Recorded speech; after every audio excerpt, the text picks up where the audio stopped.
Hello, this is Julie Godfrey again from the Book and Toy Company. We're coming back to Letterland. So we previously talked about how you get the children to learn the names of each Letterlander, each character, and from that using the sound trick to work out what sound it is they're making words. Once they know the letters, then a natural next step is for them to put them together, to blend them, to start reading. And Flap Phonics is an excellent resource for this. So it's fun to play with and it's very effective. So it does actually give you some idea how to use it in the front here. But what you're going to notice is that we've got two ways of looking at these letters at the moment. So we've got the Letterland pictogram. So here we can see Bouncy Ben, we can see Annie Apple, and we can see Dippy Duck. And with our sound trick, we know that Bouncy Ben says b in words, and Annie Apple says ah, and Dippy Duck says d in words. Now, here you've got the plain letter, and that's very important. And in fact, if any of you have the Letterland flashcards, you will see that on one side of the flashcard you have the picture version of the Letterlander, and on the other side you always have the plain letter like this. And this is because, remember, the Letterlanders are very shy and they hide behind the letters in the book, and they just come out to help your young children learn how to read and write and how to help with words in English. So it's very important that we have the two versions here.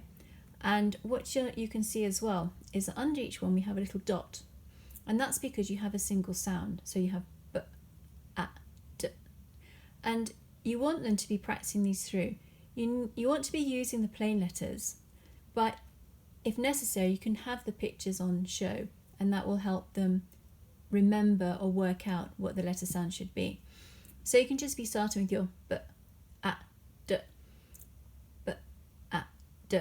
And usually what I say is you point to each one as you go through, and they can take a breath with each sound. So b, a, d. But that doesn't translate necessarily to bad. And I was very surprised when my first child started to read, and he was reading dog, and the effort to get from d, o, g to dog was huge. And what you want to do is you want to help them sort of blend it, to smooth it out, to get a little bit faster. So you can go from your b, a, d, and you have to take just one breath. So you slide from b into a, b, a, ba, d. And just getting that sliding, b, a, d. So they don't take another breath, they just keep it going. B, a, d, bad, bad. And once they've got that, they'll be ever so excited, and you can go through and you've been practicing other letters as well. So this is clever cat. So you've now got the k, a, d, k, a, d, k, a, d, cad. Oh, and here you go, change it to a Dippy Duck. So you got your d, a, d, d, a, d, dad. And basically you can go through and just practice and practice and practice, and obviously it needs a lot of practice. You know, it's not going to be super fast, but once they get it, they're going to be so excited, and then they're going to want to practicing.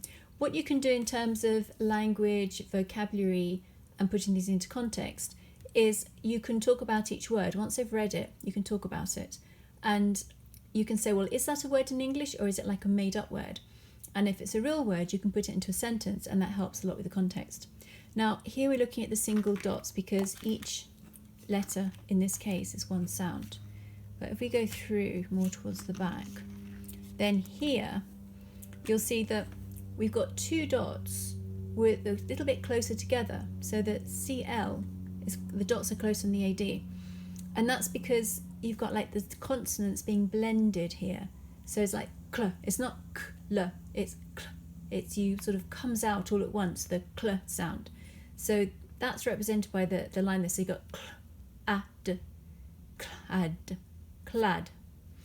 And if you've got the situation where it's what we call a digraph, which is where you have two letters together, and those letters cause the sound that's made to change, then you have a single dot. And of course, here we go, ch. So a little bit later on Letterland, they're going to learn why these two together aren't k, h. And it's actually, I'll go ahead in my time, it's because Clever Cat gets irritated by the hairs falling out of Harry Hatman's hat, and they make her sneeze. And because she's a very polite cat, instead of saying achoo, she just says ch.